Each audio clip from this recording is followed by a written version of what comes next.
first thing you want to look at every single time you get in the truck. Okay. So again, you touch it and you can discover and activate if you're not connected. Okay. Then what I mean by that is not only in the morning, but every time you jump into the truck, just take a quick glance at your phone, make sure that you're connected before you drive somewhere. Okay. All right, so now that we're in the system, we've checked that we're online. All right, what we want to be able to do is, again, the rule states that within the 14-hour days, if you're going to be driving, okay, at any point, what you have to do is you have to take a mandatory 30-minute break prior to the 8-hour period. Okay, so from the time you went on duty to the time till 8 hours from that time, you have to take a mandatory 30-minute break. Okay, and per what the federal government is saying, it's a break is a break. You know, we had some questions yesterday. I don't know what LTEC considers a break, but the federal government sees a break as a break. So interpret that the way that you will. But what you have to do is, this is one of the times that you're going to have to interact with the system. Remember, we talked about thresholds. It knows when you're driving. It knows when you're on duty, back and forth. Let it work for you. But this is one of the times that you're actually going to have to interact with the system. Okay? So when you are going to take that 30-minute break, and the sweet spot for that 30-minute break is right around 6 hours. Okay?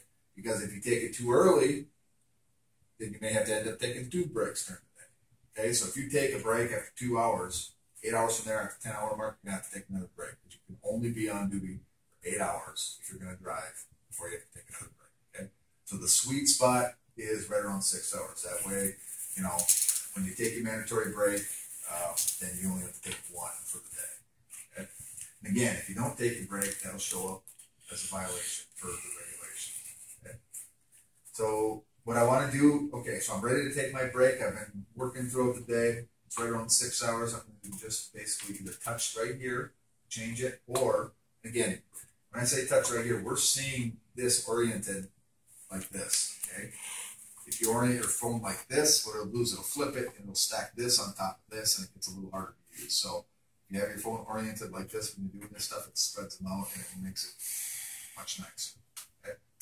So either I touch this, or I can drop my menu down and I can go to my new status right here. Okay. Don't worry about the border crossing. That's in case you're going into Canada and you have to change the rule set. So it's going to pick up when you go from state to state, so you don't have to worry about that. Okay. In fact, it won't even show in there. All right, so ready to take my break. I'm just going to touch this, and yours is going to say US 70 hours. That's your rule set. Okay. Touch it. I'm off duty, and the other thing is sleeper, so I'm off duty. I hit OK. Okay. That's it. I'm on break. Right here it says off duty. Okay, and this is the time of my last duty stats change. Okay, so what you want to make sure is that you do not log back in until you've taken your full 30-minute break after this time. Okay, which means I always say make it 31 minutes. The reason for that is because the way that this works is if you're at 29 minutes and 50 seconds, it might show, you know, that it's a 30-minute break, but technically, because it's minute to minute, it will be a violation. So make it 31 minutes from this time right here. Okay. When I'm ready to go back on duty, or you can do one of 2 things. You can either go automatically back on duty after that, or you can just start driving there, put you in the driving status and take you off duty. But if I'm just going to go back on duty, I just touch it again. Put my stats down. On duty. Okay. Back on duty. Okay. So at this point, I would have a violation because I was only a 1-minute break. A couple of other things. Will let your truck do that if you're in idle? Say again? If you're just idling and not moving, you can hit the brake. You know, go to brake, go off duty. The only and it's be like moved. Is it still like the 3-minute or 3-mile deal? It is. Okay, so once you go into that, you can be sitting in your truck. You can move around a parking lot for a while, but as long as you don't drive with 3 miles during that if you go 3 miles, it'll like kick you back into it. That's correct. Okay. Yep. That's why those stress filters are there. It'll allow you those 3 miles. And that's you're at 3 miles right now. Again, that may not work. You know, you may have to lower. I don't know. I mean, but those trickled down from the east. They were seeing some things and they wanted to up that from. I think they were at. I want to say half mile. They might have been at a mile. So they increased that. Yeah, Altec East. Yep. So if you're on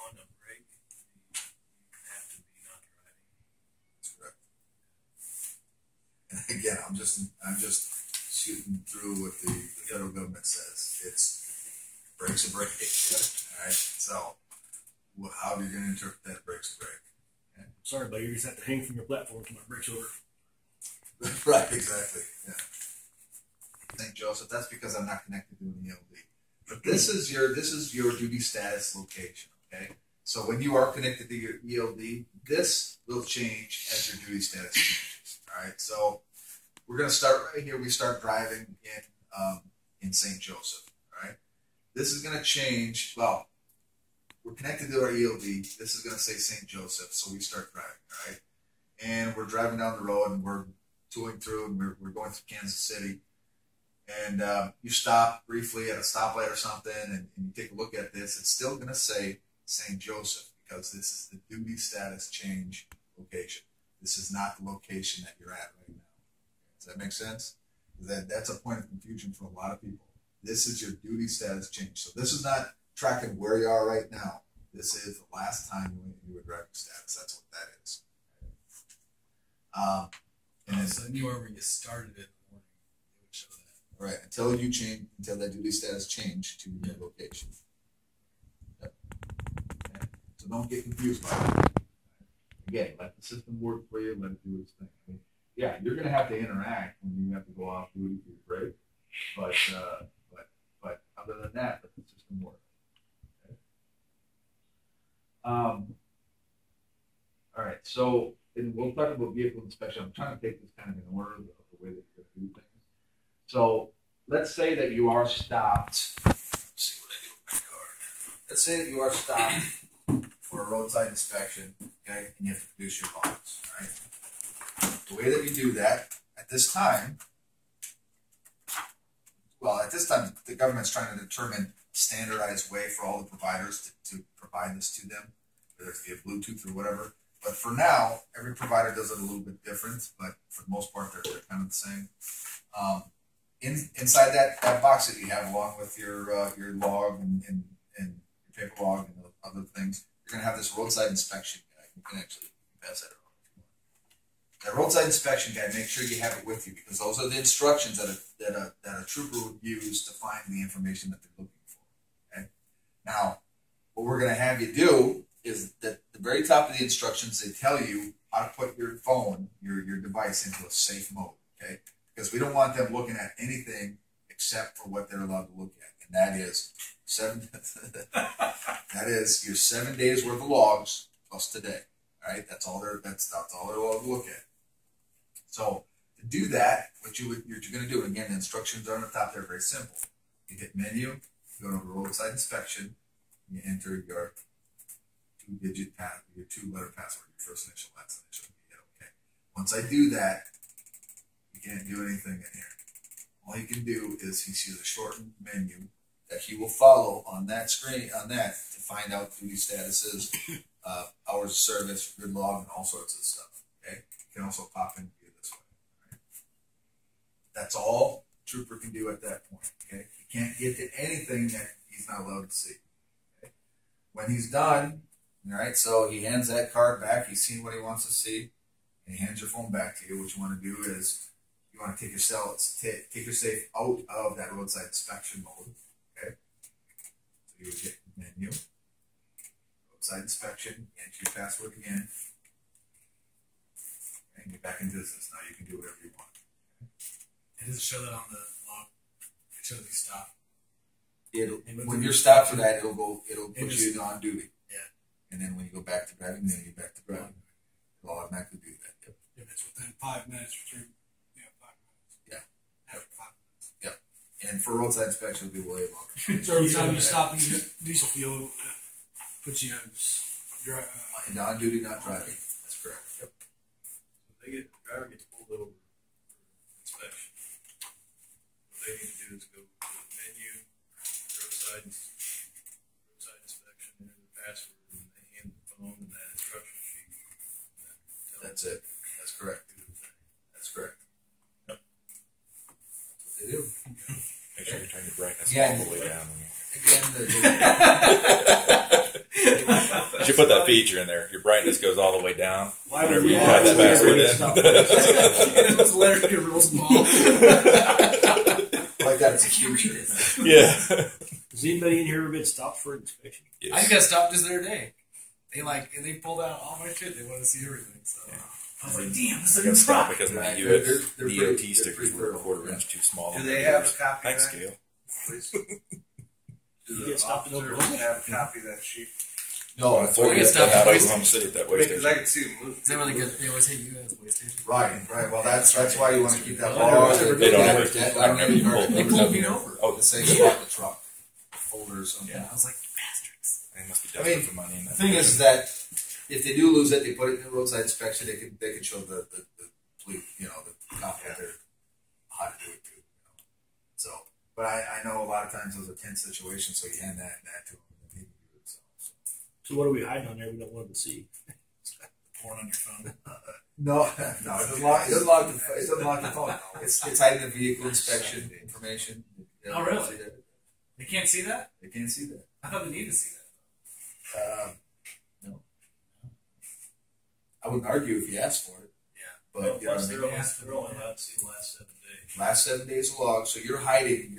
You can see 14 days worth of logs. Okay, as soon as you put in that roadside inspection mode, it narrows it down. They're only allowed to see 7 plus today. That's it, and that's one of the reasons. So you are hiding things because in the past, if you had a log book and you were on a log book and you had more than 7 days worth of logs in there, they can go back further and they can give you citations and they can do things further back. But they're not allowed. They're not allowed to see any further back. But if they do see, then they can do something about it. Exactly. So what this does is this follows the regulation. It locks it down, and they're no longer able to see, except for 7 days and today. Okay. So you are, so technically you are hiding things, so that they keep them out of things that they shouldn't be able to look at. All right. So that is the roadside inspection. We'll go through that again when we're out at the trucks, and I'll take everybody through that again, make sure you're comfortable with that. Okay. All right. So before we look at vehicle inspection and end-of-day stuff, for post-trip, that sort of thing, what we want to do is let's take a look at what else you can see as a driver in here. Okay. So view log. So select that. It's going to give you your representation of the grid log. And you can kind of see I logged in early and then I went off duty and I logged back in here. So now it's creeping along with my on-duty time. So your log is going to have your on-duty time. You're connected to your ELD. You'll have some drive time, back to on-duty time. Your off-duty will be up here for your 30-minute break, back down to on-duty or driving, whatever it might be. This is just basically your grid log. And I'm sure everybody knows what that is and they've seen that in the past. Okay. Another thing you can do in here is you've got this whole menu down the side. You can view your hours. Okay, pretty straightforward. One of the things that is nice in the system is that this right here, you got this view clocks. Okay, look at that, screaming at me. I've got no on-duty hours available. Because yesterday I forgot to log in, or I forgot to log out until the end of the night. So it's basically saying you're not allowed to drive today because you went over yesterday. That's what this is showing. So that's actually a good example. So what we have here is we've got driving hours available, and obviously because I've never connected, I've got all my driving hours available. Okay, there's my weekly. So this representation, this is going to show on your screen when you're driving down the road. Okay, so as soon as the truck starts moving, you're going to see these 3 clocks on the screen, and what it does is it locks you off from doing anything in Keller. You can't do anything other than that. As soon as you stop, then it goes back to where you can do all the other stuff. Okay. Oh, so when we log in and then we got the app, we pull the app up and we're driving. That's what we're going to see. You can't. Exactly. And we can't touch anything. It's just going to show that, right? Yep. So it comes out of motion to vehicle. That's right. And then, is it instantaneous? So like pulling 20 the stoplight? 15 or 20 seconds. Yeah, it'll wink back and then wink off again. Yeah. Yep. Absolutely. Okay. So the way that the driving hours available works right here is I've got everything. It doesn't know that I'm not on duty all day. So as soon as I were to connect to the ELD and start driving, you've got these 2 colors, okay? Both colors together, that's your total drive time for the day. The blue that'll come down faster. That is your, that blue is your 8-hour mandatory break countdown. Okay? So that'll actually come down faster than 12 hours. I got a question. If this thing's continually communicating through your ELD, are you going to be able to take a phone call through your Bluetooth in your truck that you're hooked up through? Is there going to be multiple radios to run this, or is it just? Yeah, the Android handles it really well. Okay. An iPhone, not so much. Okay. But Android handles all that pretty well. In fact, East they had LTech East, they had the same kind of questions, and they have, from anything I know, they haven't run into any sort of